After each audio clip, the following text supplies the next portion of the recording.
Costureirinha bonita, dime onde te lo niño, nun carballo da illana, nun máis alto ramalliño.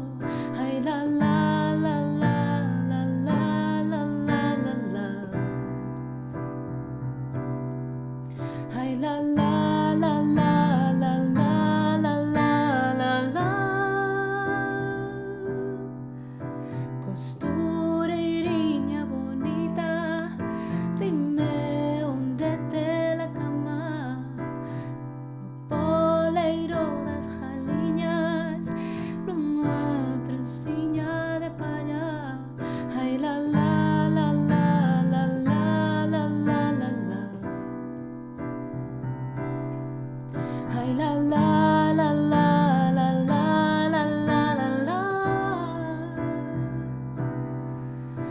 Costureirinha bonita, onde guarda los vestidos, teños na hucha guardados para poñelos domingos.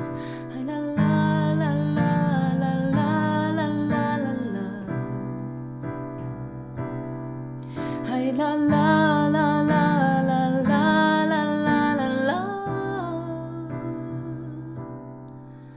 O amor da costureiriña era papel e mollouse, e agora costureiriña o teu amor acabouse. Ai la la la la la la la la la la. Ai la la la la la la la la la la.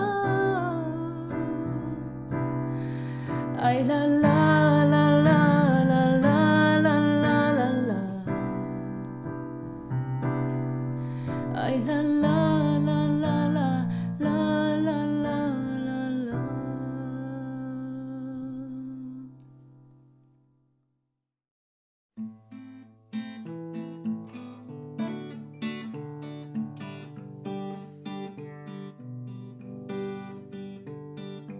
Tirouche unha laranxiña por riba de chaves fora. Adiós miña laranxiña e o meu amor vaise embora. Adeus a lourinda e a lourinda, adeus, adeus. Adeus a lourinda e os teus ollos xa son meus. Adeus a lourinda e a lourinda, adeus, adeus. Adeus a lourinda e os teus ollos xa son meus. Anillo de 7 pedras vai pra fora do meu dedo, que ti foste la ruína de ter amores tan cedo. Adeus a lourinda e a lourinda, adeus, adeus. Adeus a lourinda e os teus ollos xa son meus. Adeus a lourinda e a lourinda, adeus, adeus. Adeus a lourinda e os teus ollos xa son meus. Debaixo do lavadoiro donde María lavaba, había un anillo de ouro como ela relumbraba. Adeus a lourinda e a lourinda, adeus, adeus. Adeus a lourinda e os teus ollos xa son meus. Adeus a lourinda e a lourinda, adeus, adeus. Adeus a lourinda e os teus ollos xa son meus. Vou a dar a despedida, vou a dar a derradeira. Acabou o chocolate, rompeu a chocolateira. Adeus a lourinda e a lourinda, adeus, adeus. Adeus a lourinda e os teus ollos xa son meus. Adeus a Lourinda e a Lourinda, adeus, adeus. Adeus a Lourinda e os teus ollos xa son meus. Adeus a Lourinda e a Lourinda, adeus, adeus. Adeus a Lourinda e os teus ollos xa son meus. Ben, pois para min é un placer estar hoxe aquí contigo, Marilar. É tamén unha cousa algo abrumadora, non? Tamén porque temos diante pois unha persoa que é novelista, poeta, traductora, académica, non? Autora dunha obra moi extensa, que é ao tempo moi ampla en rexistros, e tamén moi compacta ou moi coherente entre todas as pezas que a compoñen, non? É unha cousa que estaba pensando estes días. Eu penso que ti és unha desas autoras que teñen unha capacidade de construir o que ven sendo unha obra completa, non? O sea, parece que cada cousa que fuches escribindo e tecendo e facendo é como un chanzo, non? Dunha especie de concepción da obra literaria como algo que se fai ao longo de toda unha vida. E hai algúns trazos que lle dan forma a esa estrutura que non sei moi ben como sintetizar, pero que tratei de resumir un pouco, non? Por unha banda hai un coñecemento que é apaixonado da literatura e das ferramentas da literatura en todo o teu traballo, unha ousadía literaria e temática, non? Que son dous tipos de ousadía diferentes, pero que conxugan moi ben cando se mesturan, unha certa irreverencia ou unha certa actitude axitadora, desobediente, non nun sentido puramente formal, non? Senón nun sentido realmente profundo, non? Un certo carácter, unha maneira de escribir e de estar que é sempre moi xenuína. Penso que ti és o tipo de autora que é inmediatamente recoñecible, non? Que non pasa con todas as autoras, pero con algunhas sí, polo estilo, polo oficio literario, non? Logo, moitos dos teus traballos, hai outra cousa que a mí me interesa moito, que é esa idea de oficio, xa sexa unha novela, un libro de contos ou un poemario, sempre hai un traballo moi interesante no estrutural, non? Unha non pode aterrar según chega, senón que cando rematas un libro hai como que darlle unha pensada, non? A como ese libro está cosido, a como ese libro está armado. Penso que é xusto tamén sinalar a túa traxectoria como pioneira en moitos casos, non? Eu creo que ás veces mesmo involuntariamente, non? Quero dicir, pois foches a primeira muller en chegar a determinados lugares, non? Na literatura galega, lugares nos que logo foi habendo outras voces, non? Pero que, digamos que antes non había unha escritora que chegase aí, non? E esa idea de abrir camiño ou de chegar, non? E todos os trámites, digamos, ou todos os esforzos que significa chegar ali, e todas as peaxes, non? Que se pagan cando unha persoa abre un camiño, non? Que ás veces son invisibles ou ás veces parece que porque as persoas que abren camiño teñan a elegancia de non sinalalo, parece que non lles custou peaxe, non? Neste sentido, dentro de todo isto, saber que falaría aquí contigo, para mí unha das primeiras dificultades foi buscar unha maneira de sintetizar o que é un traballo moi amplio, e vou tratar de facelo da maneira máis clásica, non? Tomando un pouco como punto de partida algúns aspectos biográficos que creo que son interesantes e logo pois separando un pouco os xéneros, non? E a distintas cousas que fuches facendo, que unha separación pois un tanto artificial, pero tamén útil para sistematizar, non? En relación aos aspectos biográficos, quería comezar tamén con unha cousa moi tópica, pero que pode abrir camiño, e é como se tece a túa relación coa literatura, non? Desde a nenez, porque penso que é importante para alguén que escribe, que é un punto de partida bonito para esta conversa. Ben, pois, en primeiro lugar, moitísimas grazas, Berta, por aceptar o desafío desta conversa, e eu agradezocho moito porque sei todo o traballo que tes e porque, como sabes, admiro moitísimo a túa literatura, a poesía, as novelas, todo.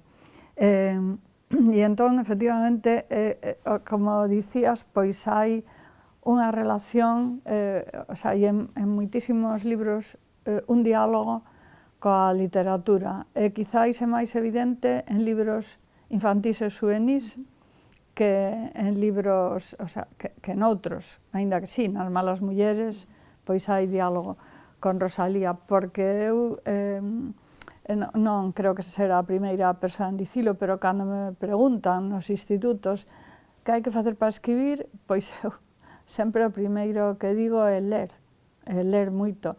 E eu que non tiven a posibilidade, porque non existían nese momento, a non ser que tiveses unha Fulbright para Estados Unidos, pois talleres de escritura ni nada, son autodidacta, co boi o malo que pode ter iso, pois aprendín a escribir lendo. Entón, claro, a miña primeira relación coa literatura, porque a miña nai era moi lectora, e entón na miña casa había libros, ela ensinounos a ler, cando, nada, eu tiña 3 anos e pico. Facía unhas tarxetas, que é unha historia que nas Malas mulleres eu atribúo a Paquita. Facía unhas tarxetas nas que debuxaba, por exemplo, un acio de uvas, non? U de uva, O de ollo, etc.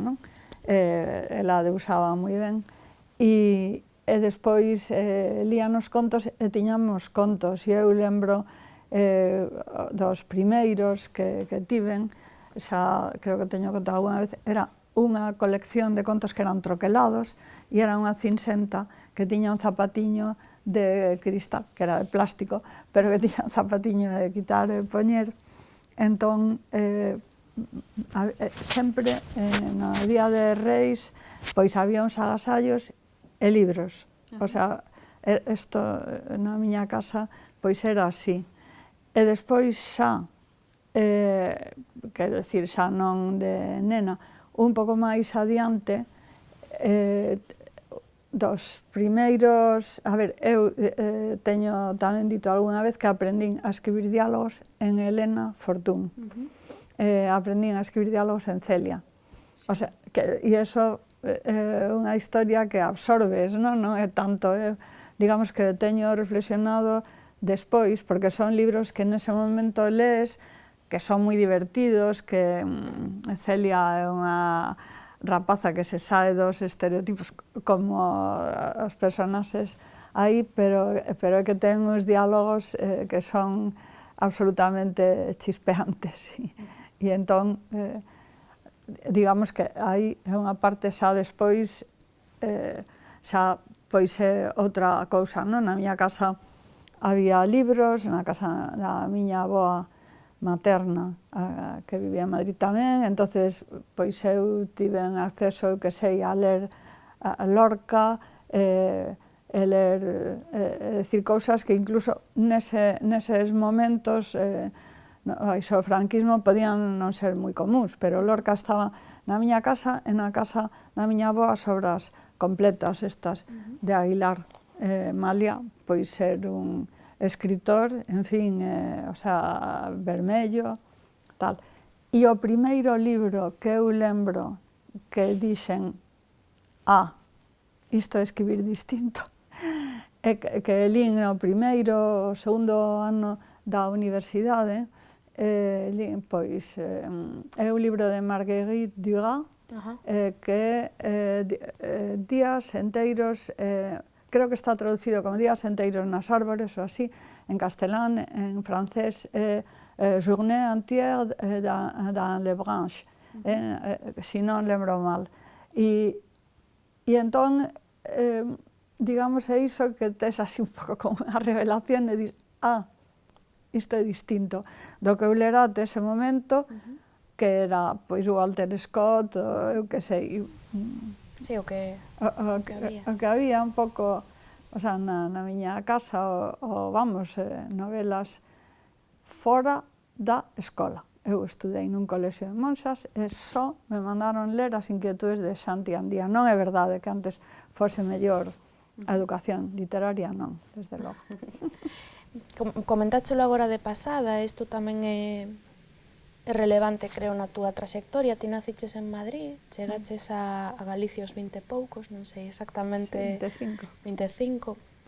E adoptáchelo galego como a túa lingua literaria, como a túa lingua habitual ou unha das túas linguas habituais, unha lingua que tamén che propia, non? Quería preguntarche como experimentaches iso, como experimentas iso, non? Porque teño a sensación de que moitas veces, sobre todo desde fora, as persoas que escribimos en galego, sempre se nos comprende desde unha especie de uso do concepto lingua materna un pouco conflictivo, non? Parece que ese concepto de lingua materna que é moi valioso, ás veces é tamén unha simplificación do que significa o conflicto, digamos, lingüístico de cada quen e a historia lingüística de cada quen, non? Un pouco como esta escritora ou este escritor escriben en galego porque é a súa lingua materna, non? Case como porque non saben castellano abondo, non? E claro, iso non é tan sinxelo, non? E non é tan directo, e no teu caso é un exemplo claro disto, non? Non é a lingua na que medraches, non? Pero sí foi a lingua que adoptaches como lingua literaria, non? Claro, pois sí, encántame este enfoque da pregunta, porque eu creo que todo é moi complexo na vida, pero sen dúbida a escolla dunha lingua literaria de vida é unha cuestión complexa. Entonces, a mellor hai que partir de que eu teño moito interese polas linguas, gústame moito, creo que teño certa facilidade para as linguas. Eu digo sempre que eu medrei entre dúas, polo menos porque a miña nai era nacida en Madrid, de familia de Valencia, o apelido Alexandre é valenciano 100%, pero nos falaba no castelán de Madrid e meu pai andaluz de Córdoba, que nunca perdeu. Cando nos chegábamos a Doña Mencía, a vila no verán, nos pasábamos directamente ao andaluz. Entón, aí xa empezaba por iso. Despois de nena aprendí en francés e despois, estando na universidade, inglés. É dicir, ese base o que eu traio cando chego aquí. E sempre tiven ese interese. De feito, eu empecé a estudar inglés, por exemplo, pola miña conta, mentre estaba na universidade, bueno, porque decidín que era necesario para a investigación e tamén para a música de rock. Pero o galego xa lera libros en galego, porque tiña amizades en Vigo. Entonces eu lera porque nos levara Antón Beiras, Antón Beiras Calo, fillo de Antía, levárame Longa noite de pedra e o atraso económico de Galicia, Xosé Manuel Beiras. Sí. Estou falando do ano 72, pouco antes de eu chegar, bueno, un ano antes. E entón eu lín eses libros, non me supuso ningún problema. Eu creo que, claro, son dúas linguas moi próximas e, por tanto, digamos que eso por unha banda, por outra, digamos, o compromiso que había nese momento antifranquista, bueno,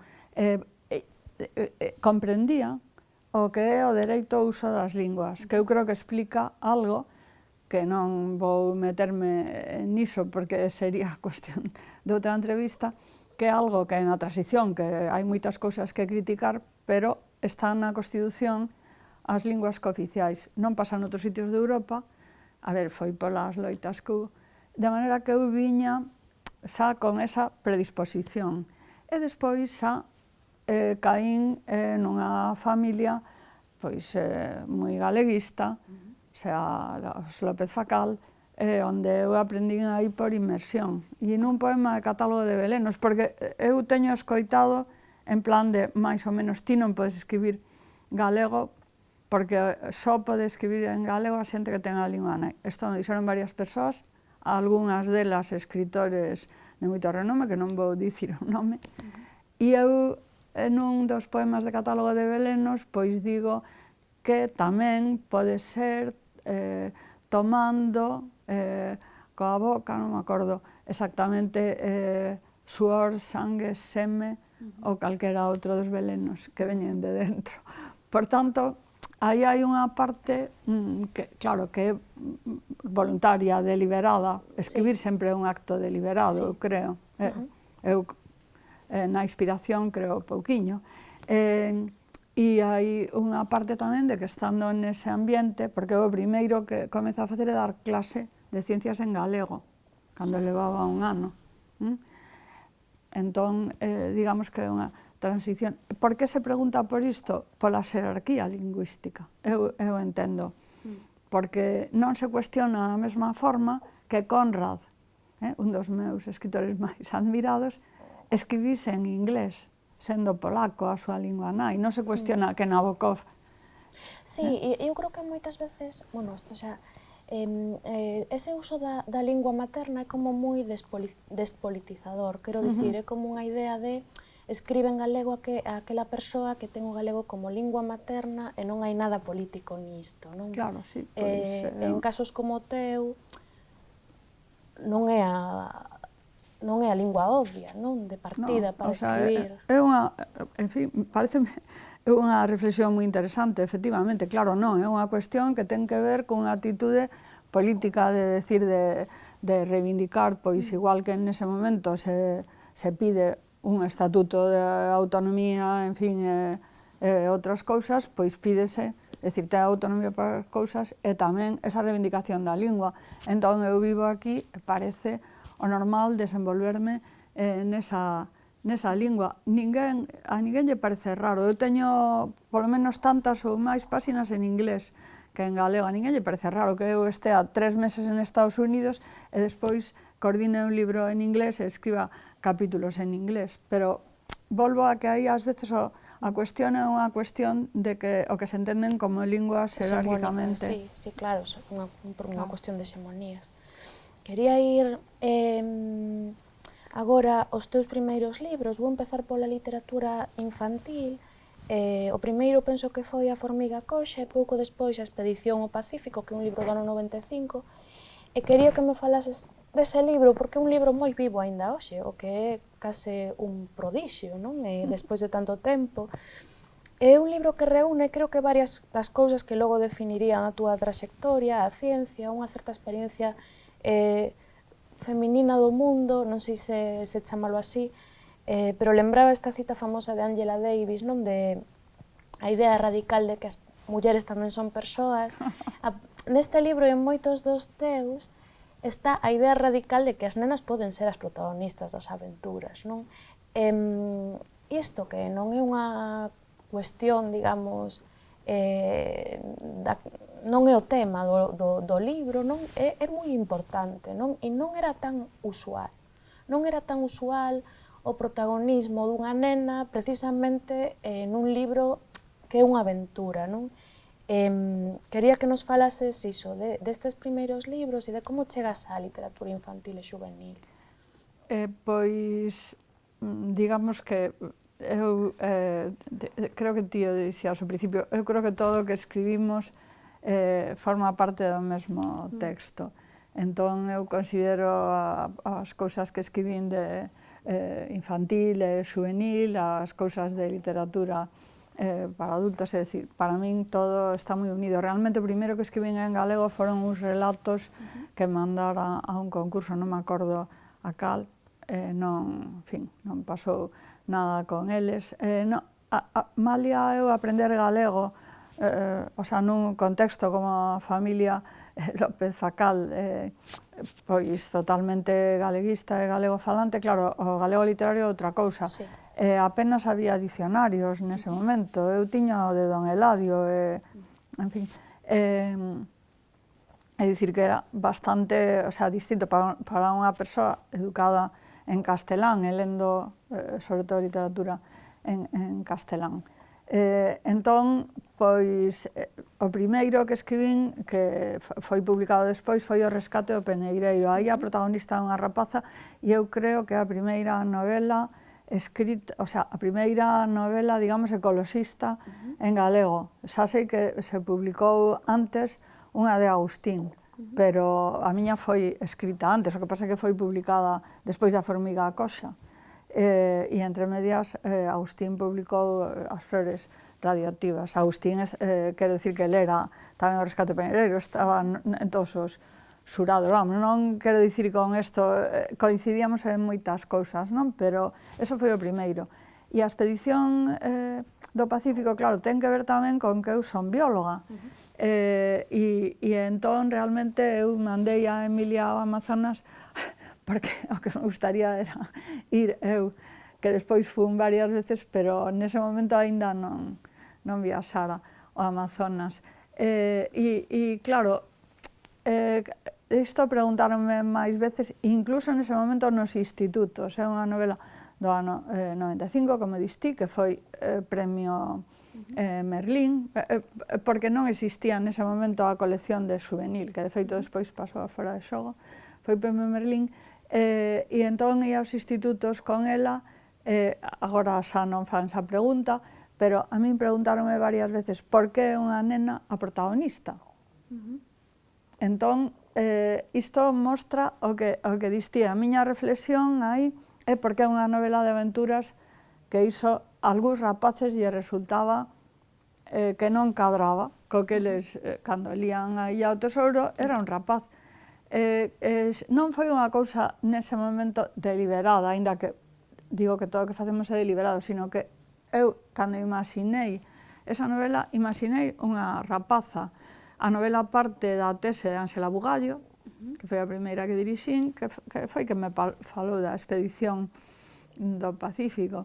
Entón eu imagino unha nena nun contexto de instituto, parece que non resulta raro, pero unha nena nun barco, sí. A primeira persoa que adoita a ler os meus libros é o meu compañeiro, Ramón, é moi crítico, e entón, cando leu, dixo, está moi ben este libro, supoñendo que alguén crea, estaba falando da suspensión de incredulidade, non? Supoñendo que alguén crea que unha rapaza pode disfrazarse e ir nun barco. Ben. Pois parece que sí. E despois, o que máis me chega é rapazas que me dixeron, tamén en institutos, é que eu era Emilia. É que eu me sentía, e entón... Claro, é que esa sensación é moi importante cando eres nena. Eu recordo tamén, é a sensación desa experiencia da literatura, non? Que cando pechas o libro na túa mesa de noite infantil, quedas un pouco imaginando que vas nese barco ou nesa aventura, non? Outros libros teus para adolescentes, que tamén son libros que seguen vivos, e quería agrupar aquí A banda sen futuro, A cabeza de Medusa e Rúa Carbón. O primeiro libro que eu lin teu creo que foi A banda sen futuro, que son libros moi pioneiros, moi intelixentes, temáticamente, literariamente moi ousados. Creo que os tres, non? Creo que é un pouco o que che dicía antes,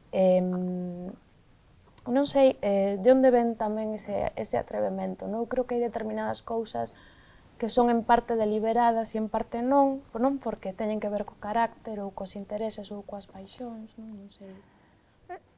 Claro, non sei, a min desde dentro é máis difícil de percibir, é certo, pois que, en fin, eu non son unha persoa medañenta, non sei se son moi afouta, pero sí que son descarada e sí que nunca... Para min o máis importante non foi a ver, isto vai ter moitos lectores, van a ver, eso sempre gusta, eu estou encantada de que a Expedición do Pacífico, que é un libro que vai facer 30 anos e que o sigan lendo, non? Sí, pero tamén estes libros se seguen lendo. Claro, pero quero dicir que son un pouco así historias diferentes.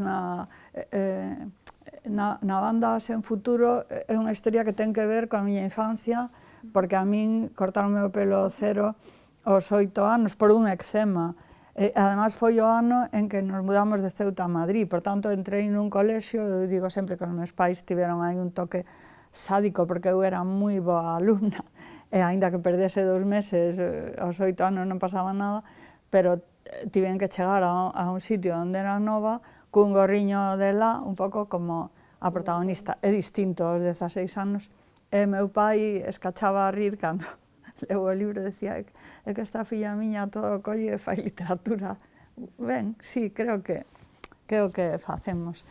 E E entón, pois, en fin, é un libro que no que eu quedei contenta, o sea, meto un personaxe real, porque Poch de Ríos Arias morreu cando eu estaba escribindo o libro, e eu non sei se a ti te pasa, Berta, pero creo que nos pasa a xente que facemos narrativa, que cando estamos nunha novela, estamos metidas dentro desa historia, absolutamente. E, de feito, eu tive un problema estes anos, até o momento da xubilación, por ter que estar facendo investigación que demanda, en fin, bastante atención, e escribir pois as fins de semana ou a noite, en fin. E hai veces en que se para unha novela e para min hai que volver a empezar prácticamente. Pero quero dicir que eu tendo, ás veces vexo que ocorre algo na realidade que eu meto na novela, como foi a morte de Poch. E entón, cando Carlota empeza a falar con el, e eu creei un personaxe aí que lle leva a contraria, o cal ten, en fin, paradoxal porque obviamente é ela mesma, non? Meter persoas reais ten algún risco, teño reflexionado sobre iso, non? Coitelo en novembro, en este caso, chégame un correo electrónico ao meu correo de mail que público da irmá de Poch, dicíndome que me agradecía muitísimo que personaxe tan bonito crease e que, por favor, si tiña unha edición en castelán, porque os seus sobriños o tiñan e o perderan e non o encontraba. E cruzámonos varios correos, menos mal. Que guai. Non, imaginaba que, porque a edición en euskera da banda Sen Futuro ten unha foto de Poch real que lle pediron os del CAR, a familia. Entón, aí hai unha historia real. Na Cabeza de Medusa, pois é un libro que ten unha trayectoria tamén un pouco especial. Está baseado moi xenéricamente nalgo que ocorreu cando eu era profesora de instituto. Eu marchei do instituto en 1987. O sea, o libro pois é, vamos, de 2008, por tanto, 20 anos despois. Pero foi, digamos, o núcleo e o que pasa na novela. Son unhas rapaces que son violadas fora do instituto e que despois no instituto, digamos, a reacción social é que elas son culpables, de algún modo, esas pintadas horrorosas que se narran na novela, no instituto realmente foron postas fora. Bueno, a min pola trama narrativa víllame mellor facelo dentro, pero estaban fora do instituto. E tamén todo o de intentar facer un expediente ou algo, rapaces, e a oposición do Consello Escolar, das nais e dos compañeiros, eso ocorreu. O sea, para min foi unha frustración. Sabía que era unha historia que en algún momento contaría, e eu quedei contenta porque creo que metín tamén bastantes cousas de humor dentro dunha historia que dura, e que o centro é a violación social, simbólica. Non é a violación física que ocorre ao principio. A primeira liña da novela o día en que ia ser violada, sabes o que vai. Claro, é un libro sobre, digamos, as raíces que bota un feito determinado, non? Efectivamente, o sea, en todo o contexto social e en como se desenvolve. Non é un libro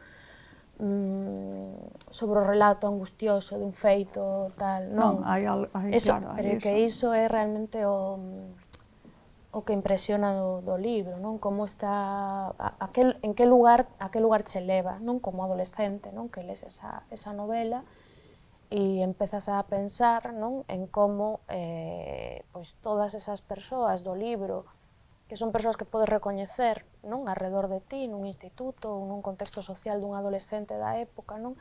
En como construirían ese feito, non? Porque realmente é moi fácil de ver, non?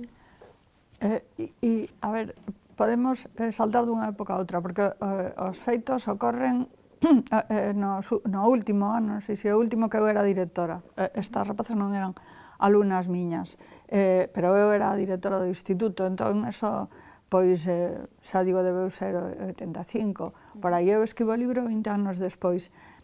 ten un percorrido xa nese momento, de feito gaña varios premios, é incluído na lista White Raven, pero en 2018, despois da Manada, cando ese libro, digamos, se dispara de ser lido nos institutos e nos clubes de lectura, porque, ademais, o dilema do libro é se denunciar ou non. Efectivamente. Porque nese momento, aínda sabemos que pasa agora, a meirande parte das violacións non se denuncian. Isto eu creo que é unha situación que cambiou en 2018 e que está cambiando, é fluida. Pero, en fin, quero dicir que ese é o dilema que teñen as protagonistas. As protagonistas e as lectoras. Claro, sí, claro. E as lectoras. Entón, nese momento, en Galicia foi moi ben recibido a edición en castelán, que está descatalogada. A mí me encantaría que se volvese a publicar, porque creo que é un libro que segue totalmente de actualidade, porque aínda o vemos cada vez que... Entón, os comerciais consideran moi tal, pero a min, en Galicia, aínda non hai tanto tempo que dun instituto que me pediron que fose a falar ali cando as letras galegas, dixen, eu prefiro falar sobre un libro. Prefiro que lean un libro que me pedían que falase sobre as mulleres na academia. Eu creo que a xente de cuarto de eso non lles interesa nada. Eu dixen, propoño falar da cabeza de Medusa. Estaba moi recente, aínda, bueno, pasaron os anos da Manada, entón, despois, ao cabo dos días, escríbeme, a Comisión de Cultura e Actividades Culturais, parecelles que ese non é o libro adecuado para cuarto da ESO. Bueno, ao final, acabamos en que sí. O sea, quero dicir que aínda son cuestións... Bueno, porque eu creo que ás veces, desde adultos ou desde determinados adultos, tendemos a pensar que os rapaces non viven nun mundo no que pensen sobre que ocorre despois do caso da Manada, ou que ocorre cando hai pois un suicidio, ou que ocorre cando hai un montón de circunstancias que eles tamén experimentan. Violacións gravadas que hai agora, sí, efectivamente, pois, como se non visen esa parte. Claro, entón, cando eu decía antes que todo está relacionado, a ver, por unha banda, pois eu, dentro, digamos, do meu proxecto literario, pois hai unha parte que unha atención ás violencias sociais, non a violencia física de novela negra, sino a violencia social que se exerce sobre colectivos e que moitas veces é precisamente violencia simbólica. Con isto non quero decir que todo o que escribín sexa sobre iso, porque Ondas en Futuro, por exemplo, non é, pero que se pode relacionar pois a cabeza de Medusa, por exemplo, coas malas mulleres, o sea, son parte do mesmo.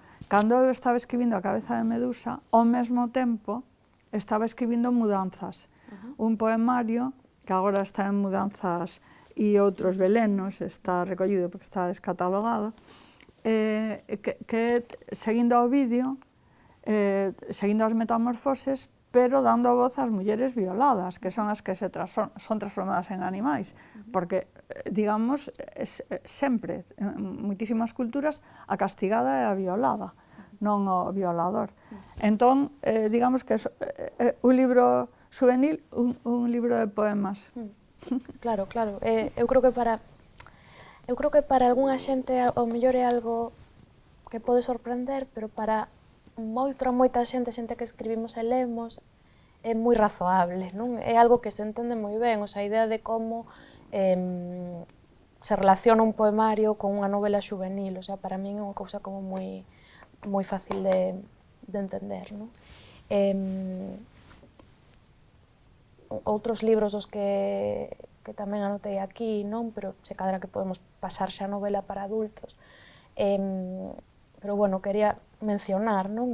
Alibaba, Morxane os 40 usureiros, A filla dun minotauro, Robinson contado polas arimarias. Este tema de, por unha banda, de recontar as historias desde o punto de vista, digamos, menos evidente, non? E esta paixón polas historias, non? Que é algo que últimamente me interesa moito, a idea da paixón por contar historias e por escoitar historias, non? Que é unha maneira tamén de explicarnos como especie, non? Ti que eres biólogo. Sí, claro, a min, en fin, é unha paixón o dos contos e De feito, eu digo que ás veces que tal vez o relato curto é onde eu me sinto máis cómoda. Creo que escribir novelas é difícil. A mí, polo menos, resultame difícil. Tamén por esta cuestión que dicías ti da atención á estrutura, non?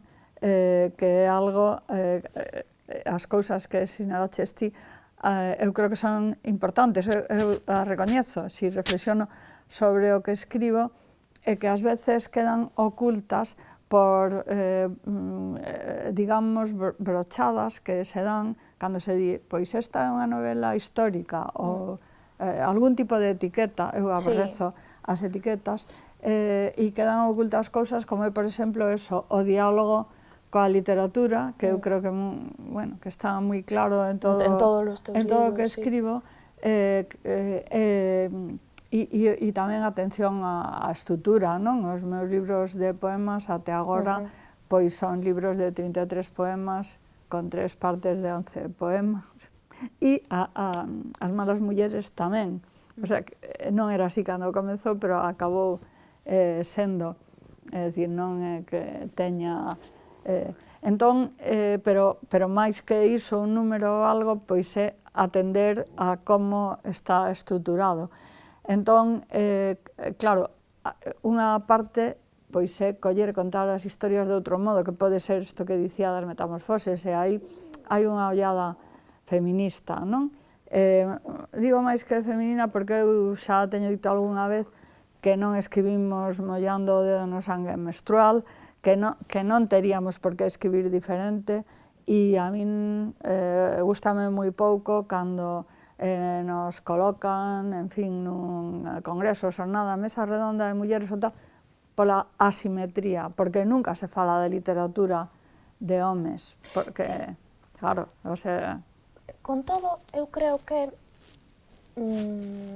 se hai unha cousa que segue prevalecendo é precisamente a maneira de recibir, sobre todo a novela, non? Das mulleres,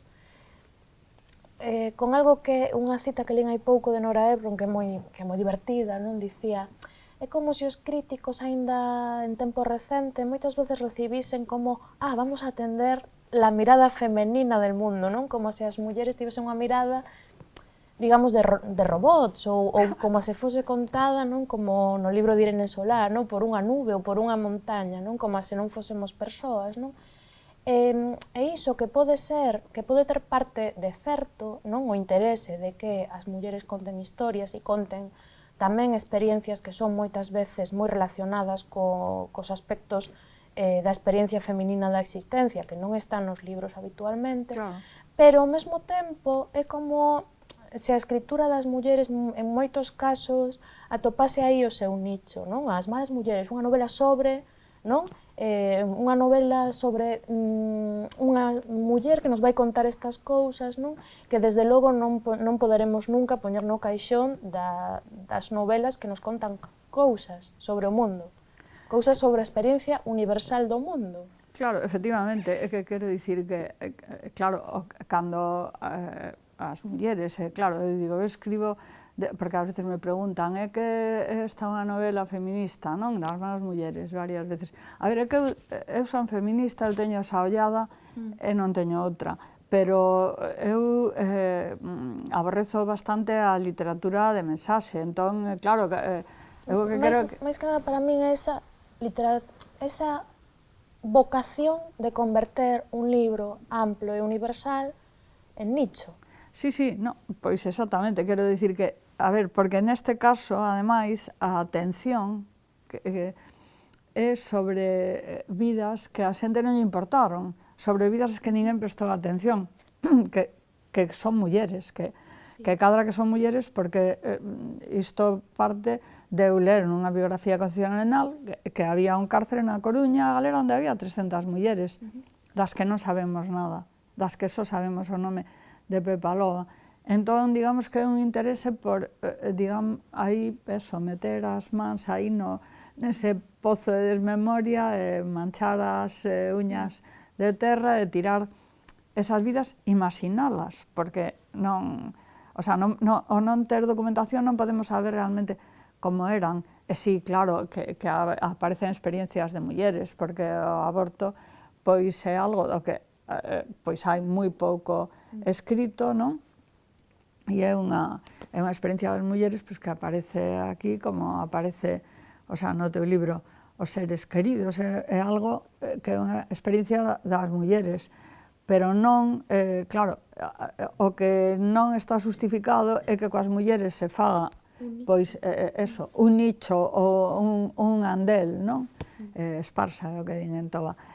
Na biblioteca, e esta é a literatura de mulleres, porque eu espero poder falar de cuestións que interesan, digamos, tanto as mulleres como os homes. De feito, eu sei que houve homes pois, que me dixeron que se emocionaran co libro, non? Entón, que podía ser outro tema, non? A cuestión da dificultade de manexar as emocións.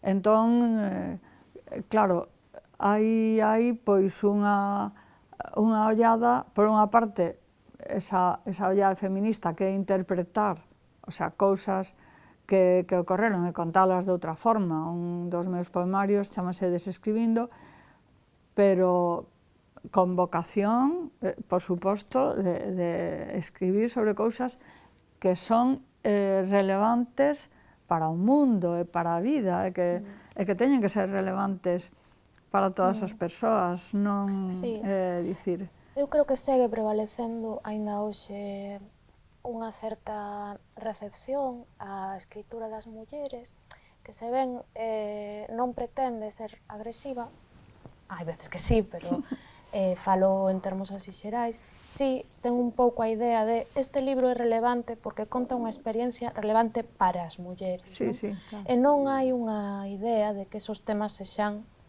pois temas realmente universais ou tan universais como a outros, non? Falaches agora das malas mulleres. Quería falar das túas novelas para lectorado adulto, en concreto de varios libros. Por unha banda, Lobos nas illas, que sabes que é un libro que a mí me gusta especialmente, e O coitelo en novembro, que son libros de alguma maneira emparentados, non? E nos que se percibe tamén esta idea, é como se a persoa que os escribiu non quixese facer un libro de contos, non? Tivese que buscar unha maneira, non? Na que darlle unha volta a ese libro de contos e convertelo en algo que podería ser unha novela, podería tamén lerse, digamos, como pezas exentas, non? E aquí eu creo que onde se ve, e nos poemarios, non? Con moita claridade esa procura, digamos, estrutural, onde nada é azaroso, onde continuamente exixe do lector estar atento, non? A como vai transcorrendo todo ese universo enteiro do que nos ilumina as unhas partes, non? Pois, grazas pola pregunta, porque eu adoro escribir relatos. Eu digo sempre que hai un lugar onde eu me sinto moi cómoda. A novela, o sea, demanda moito máis, e efectivamente, pois, eu neses dous libros, e espero escribir algún máis de relatos, pois hai un intento de facer ese marco, esa mise en abîme, e facer unha historia na que vayan encadeados. Por iso algunha xente chamalle novela e outros relato. A min dame un pouco igual. Teño que dicir tamén que é relativamente artificial, no sentido de que algúns deses relatos, non digo marcos, sino relatos, por exemplo, tanto de Lobos nas illas como do coitelo en novembro, foron escritos xa para o libro. Pero hai, non sei, varios, non me acordo agora que proporción nun e noutro, pero polo menos como un tercio así en cada un, que son relatos que estaban xa publicados ou, en fin, o sea, diferentes, foron escritos nun momento dado, pois, e entón o desafío aí era tecelos no libro. Para min, Lobos nas illas representa un exemplo de como non se atendía ao que escribíamos as mulleres até hai como 10 anos, porque é un libro publicado en 1996, un libro que sí tivo algunha boa crítica en galego, pero pasou bastante desapercibido. Pouco despois é traducido ao castelán en Lumen, tiven de editora a Esther Tusquets, maravillosa editora. Quero dicir que é unha editorial, unha colección importante. Tamén sae unha reseña tamaño selo de Correos no País, que, bueno, nunha páxina que citaba moitos libros, e nada máis. Un libro dos meus, pois, de pouca atención. En 2021, antes do Premio Nacional, contáctame unha editorial de Barcelona, non, unha xente nova. Imos sacar unha editorial, Arde, queremos empezar con Lobos en las Islas, en castelán, que o léramos porque lemos unha librería de Bello, fascinounos e tal. Efectivamente, o libro é publicado, ten reseñas, é dicir, bueno, incluso tivo unha reedición, entón, por que? Claro, algo que non se atendía. Nese libro hai, eu creo que o primeiro relato sobre violencia de xénero en galego, Terror na madrugada, ninguén o viu nese momento, ningún crítico. Hai outro sobre amor homosexual, movemento browniano, tampouco. Agora todo o mundo ve, todo o mundo que fala do libro, a ver, pasou bastante tempo. Entón, por unha parte, claro, é unha ledicia, decir que o libro, como dicías ti antes, A expedición do Pacífico, este vivo e se siga lendo nos institutos, para min é unha ledicia, que incluso que me preguntanme nun instituto hai un par de anos, a Banda Sin Futuro, como sabes o que pensamos nos? Imagínate, o non sei que pode estar en prioridade da xente que está facendo agora, pois, cuarto da ESO. Pero, claro, cando me preguntaban, porque houve algunhas entrevistas sobre lobos nas illas, sobre Lobos en las Islas, en castelán. Me parece que foi nunha entrevista que nos fixo David Gallardo en Infolibre aos editores e a min, que son unha xente super nova. Eu ás veces digo que son unha desclasada xeracional, pero iso é outra historia. E entón eu dice, como te sentes? Dice, a ver, é que eu escribo coa vocación de que os meus libros sexan clásicos. O mellor estou moi a foto, pero eu supoño que todo o mundo escribe así, non escribo para a mesa de novidades, non escribo porque agora está de moda non sei que. A ver, sempre estamos influídas por todo, non? E entón, pois, para min, que 20 e tantos anos despois me digan queremos sacar este libro en castelán, é unha maravilla. O libro vai sair agora en galego, está descatalogado. Eu descubrín iso nun club de lectura. E, en fin, eu espero que xente que non o leu no seu momento, pois o lea agora. E o Coitelo en novembro, que é un libro de 2010, pois tamén é un libro que, neste caso, unha das miñas teimas, que é esta relación entre, en fin, entre escritora e personaxes, e concretamente cando son persoas das que utilizas cousas da vida real, como pode ser Poch ou como pode ser a cabeza de Medusa, que igual que no caso de Poch, recibín un correo electrónico cando saiu o libro dunha muller que me decía moitas grazas por escribir este libro. Non me lembrarás, efectivamente, que eu nin lembraba os nomes reais porque non foron alumnas miñas, non me lembrarás, pero son unha das rapazas, grazas por escribir a nosa historia, entón. Son cousas moi emocionantes, pero ao mesmo tempo ti dices, estou aí. Pois, dous libros dos que non sei como imos de tempo, pero quería que nos contases algunha cousa. Un é Teoría do Caos, polo que gañache o Premio Xerais, a primeira muller en gañar o Premio Xerais, que é algo que parece moi extraño, non? Que a primeira muller en gañar o Premio Xerais fose no ano 2001, non? O sea, para min é... En 2017 foi unha primeira muller en gañar o Raíña Lupa. Ostras, pois que é... Ese Teoría do Caos, un pouco saber pois que significou para ti, e logo As malas mulleres, co que gañas o Premio Nacional de Narrativa a primeira escritora galega, non? Quería falar menos dese libro porque como penso que é do que máis falaches últimamente, pois pensei en recoller un pouco todos os outros traballos, non, que están aí para que a xente os lea. Non? Sí, Teoría do caos, a ver, eu presentárame 2 veces ou 3 aos Xerais, antes diso. O Merlín presenteime 3 veces antes de gañalo. Digo isto porque ás veces a xente pensa Desde logo. hai xente que gaña os premios e tal. Non, eu teño pois probablemente máis veces que me presentei e non gañei premios que o contrario. Sí, sí, claro. Ben, pero a xente pode velo de outro modo. Sí. En parte eu creo que tamén ten que ver con como eran antes os xurados e como se percibían as cousas que escribimos as mulleres, non? Entón, pois, Teoría do caos, eu non sei se voluntario ou involuntariamente, a ver, é un libro sobre un tema que eu tamén perseguí en varias das cousas que escribo, que é a traizón, non? E sobre todo as traizóns a un mesmo, a unha mesma, o sea, como... E entón aí, digamos que, iso, hai un personaxe que vai mudando. Entón é un libro que eu creo que, bueno, é máis ambicioso se cadra que outros libros anteriores, non? Que eu presentara os Xerais sen gañalo, non? Que foron, bueno, que despois foron publicados, como de Tránsitos gramáticos, unha novela mellor distópica, non sei.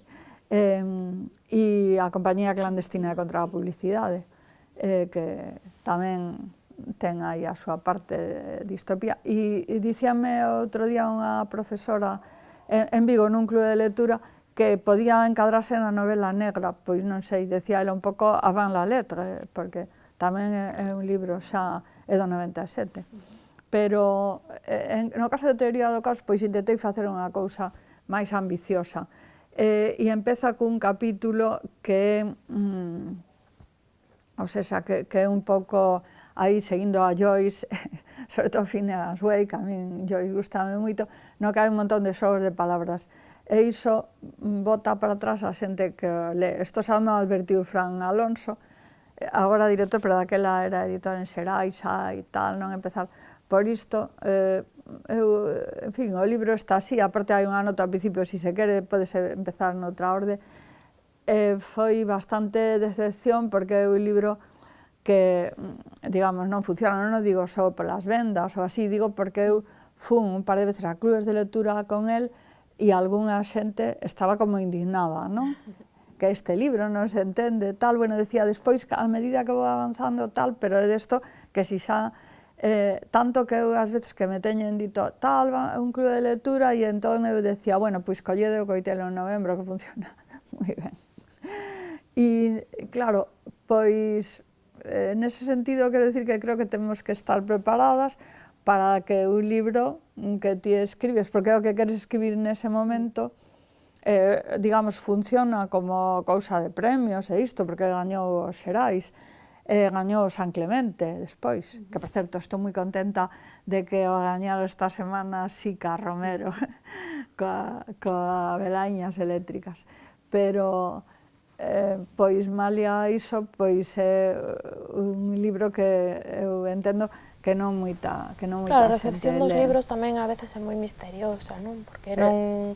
E hai moitos aspectos diferentes na recepción, non? Hai libros que igual teñen máis lectores, pero hai outros que igual chegan os lectores que para ti tamén os que ti te sentes máis conectada. Quero dicir que a recepción é unha cousa así bastante... Sí, en fin, a ver, eu sempre non vou dicir, claro, gústame, pero é algo, a ver, que digo a Teoría do caos, en fin, digo sinceramente, o sea, o que ocorreu, e por iso a min sorprendeume a aceptación das malas mulleres, non digo o Premio Nacional, digo antes do premio, tiña xa 4 edicións, estaba en moitísimos clubes de lectura, e moita xente me decía, emocionoume moitísimo, chorei en tal capítulo, que a mí é unha cosa que me dá moito medo, cando a xente me di iso, pero quero dicir que é un libro que houve unha conexión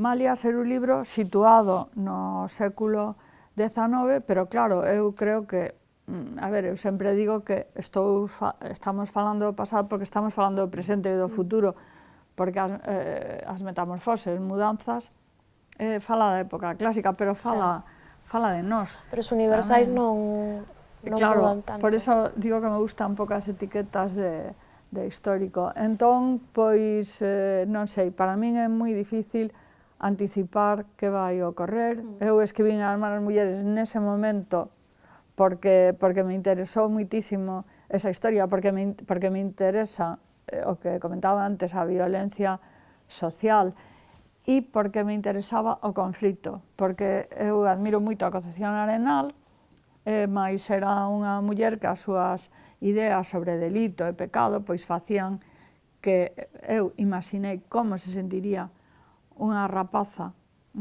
que está no cárcere por acompañar a nai a abortar. Estou facendo spoiler, pero non é, en fin, esta non é unha novela policíaca ou tal. Entón, pois, como se sentiría o escoitar falar das mulleres que abortaban como feras, como monstros, e aí un pouco, digamos, o centro dese conflito.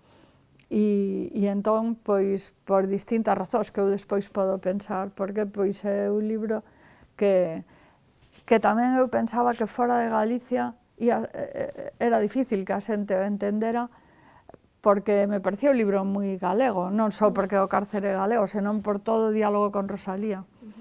Por tanto, tamén estou sorprendida, incluso este mes estiven a principios de mes nun instituto en Huesca. A primeira vez que estou nun instituto fora de Galicia, estivera en clubes de lectura. Entón é moi, digamos que ben, o sea, é emocionante ao mesmo tempo ver que hai xente que se sente interpelada. Claro. Quería terminar falando da túa relación coa poesía. Tes autora dun número de poemarios que non é nada pequeno. Contaches algunha vez que empezaches a escribir poesía para participar un pouco nesa escena dos recitais. Eu isto atopo moi interesante, non? Porque creo que tamén ten moito que ver contigo e coa túa traxectoria. Dá unha idea da escritura e da literatura como unha actividade que tamén xorde da comunidade, non? Como unha actividade que ten que ver tamén con un tecido, non? De outros e outras cos que participar de algo que se construe en común. E a pesar de que sexa unha anécdota que empezases a escribir poesía pois para poder tomar parte diso, a min pareceme que é valioso tamén, non? Empezar a escribir para poder tomar parte de algo onde queres estar ou onde queres ter algo que partillar cos demais, non? Que non sexan... Pois, a ver, hai xente que empeza escribindo poesía, despois pasa a narrativa, creo que máis común, máis despois eu, desde que lin que Melville, despois de escribir Moby Dick e todo eso, escribiu poesía xa moito máis tarde, despois de ver que hai 2 ou 3 anos Lidia Xorxe, que é das escritoras que máis admiro, publicou por primeira vez un libro de poemas, o libro das treguas, maravilloso.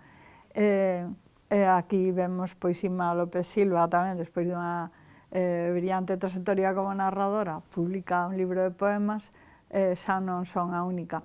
Entón aí confluíron varias cousas. Eu fixéronme parte, convidáronme a estar no Batallón Literario da Costa da Morte, que é un grupo de xente moi nova, porque por diferentes razóns pois eu tiven máis relación con xente, tamén porque empecé o mellor a escribir máis tarde, que coa xente que por idade cronolóxica serían a miña xeración. Entón eu sentíme moi orgullosa de ser unha escritora da Costa da Morte, nacida na Rúa O'Donnell de Madrid, e entón facíamos recitais, todo iso. Eles lían poemas e eu lía un microrelato. E entón, a verdade é que sentíame en inferioridade de condicións. Entón, os primeiros poemas de Abecedario de Árbores, que son os primeiros, creo que escribín, pois foron escritos para un deses recitais e para unha folla Boandeira, que este ano fixo unha edición facsimilar Chanda Pólvora, sobre, bueno, digo este ano, debeu ser no 22. E entón, nun momento dado, confluen varias cousas ao mesmo tempo. Confluen os recitais do batallón, conflue que eu traduzo por petición de Fran Alonso Muller Ceiba, de Sandra Cisneros, co cal, quero dicir, teño que meterme, o sea, nese mundo da poesía, e conflue que un dos meus irmáns ven de Madrid e tráeme un caderno, el libro de mi peque, que é algo que miña nai escribía, digamos, coa nosa voz, porque ese libro está en primeira persoa. Hai como un inicio en cada páxina que di nacín, o 1 de maio, tal, tal, e iso pono ela. O meu primeiro dente é todo así. En fin, singular, neste caso, miña nai, eu creo que escribía moi ben, é que ela escribiu até eu ter 8 anos. É moi forte. Despois escribiu, creo que únicamente para os 3 máis vellos. Nós somos 7, o mesmo pai da mesma nai. Teño 2 irmáns moi novos, nacidos nos 70, de outra nai. Entón, pois, a min, claro, ese libro que eu tiña totalmente esquecido, o lelo e ver algunhas cousas que dicía ali miña nai, que volvo a dicir que estaba en primeira persoa. A última liña é e tengo moi mal genio. Está escrito en castelán, claro.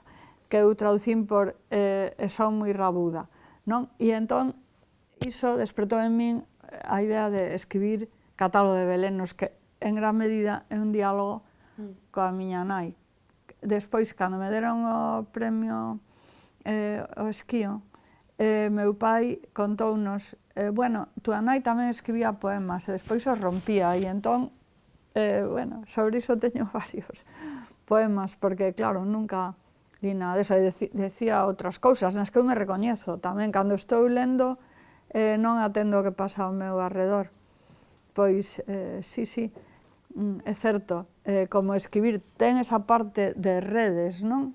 Pero, claro, escribimos en soidade, e escribimos, pois, aí hai, digamos, hai as dúas cousas, recoñecer que hai momentos en que eu teño bastante capacidade para desentenderme do que pasa. Tamén nas familias numerosas era moi difícil estar soa totalmente. E, en fin, outras cuestións que fan que aí todo iso conflúa en Catálogo de Belenos, que é escrito despois... Que o primeiro, non? O teu primeiro, despois temos Desmentindo a Primavera, que do 2003, este Abecedario das Árbores, que se publicou nunha... Eu teño ese libriño, que era como que viña co xornal. Sí, publicouse aquí, o sea, vamos, cando existía o correo en galego, eses 3 con mudanzas están reunidos porque están descatalogados en Mudanzas e outros belenos en Galaxia. Son eses 3 que estaban descatalogados. O Desescribindo, de Apiario. Antes está Ovella Descarreirada. Ovella Descarreirada, é verdade. Porque é un libro de poemas tamén. Un libro de poemas. Que está reeditado. A mí sorpréndeme sempre que un libro de poemas se reedite, con as ilustracións de Óscar Villán. E agora, bueno, despois Desescribindo, e agora acabei hai uns meses un novo ciclo, libro, non sei, Terra baixo as uñas.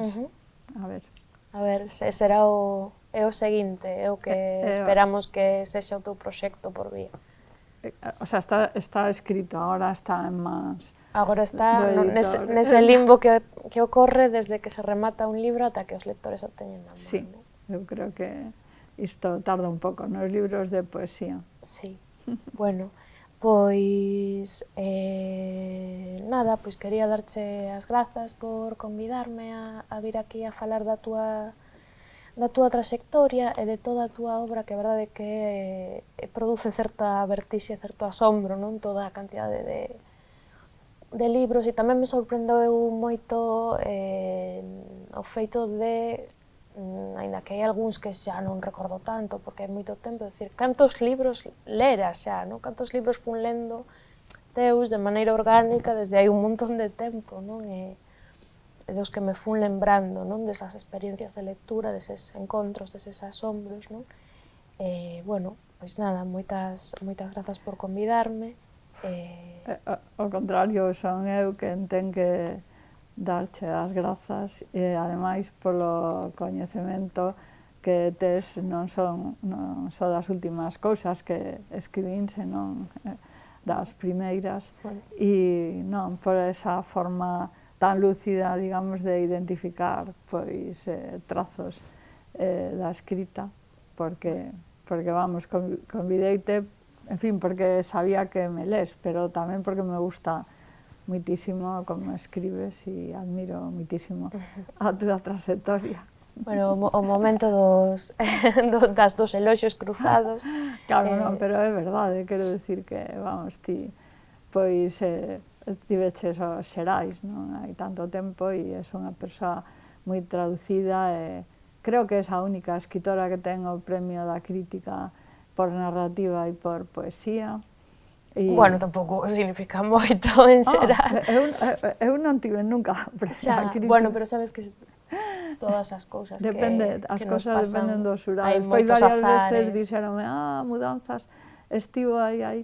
Ben, non pasa nada, porque non é, digamos, o máis importante. Sí, non é polo que é interesante pola autoestima e pensar, ben, pois vou seguir escribindo, pero vamos, eu espero ver algún outro libro de poesía teu, xa cho dixen máis veces privadamente, agora o digo diante das cámaras.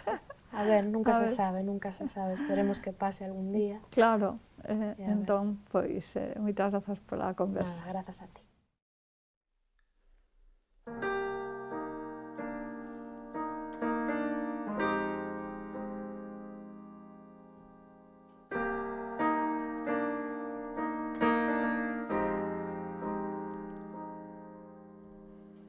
Esta noite hei de ir aló, neniño, non teñas medo, terá a porta trancada cunha palla de centeo. Ala arriba hei de ir, ala arriba hei de ir, a coller a flor do maior, a de abril deixala ir. E ti telo non mo queres dar, e despois de vello aló desalar, aló desalar, aló desalar. E ti telo non mo queres dar, e despois de vello aló desalar, aló desalar, aló desalar.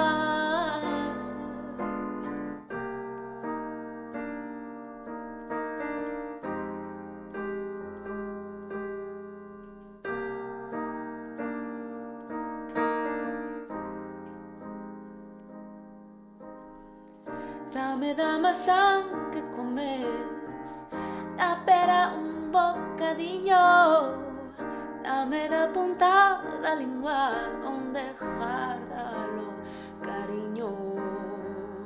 Estaba aí por despedida, estaba aí por derradeira, estaba aí por despedida, o que vai xa non me queira. E ti telo non mo queres dar, e despois de vello aló desalar, aló desalar, aló desalar.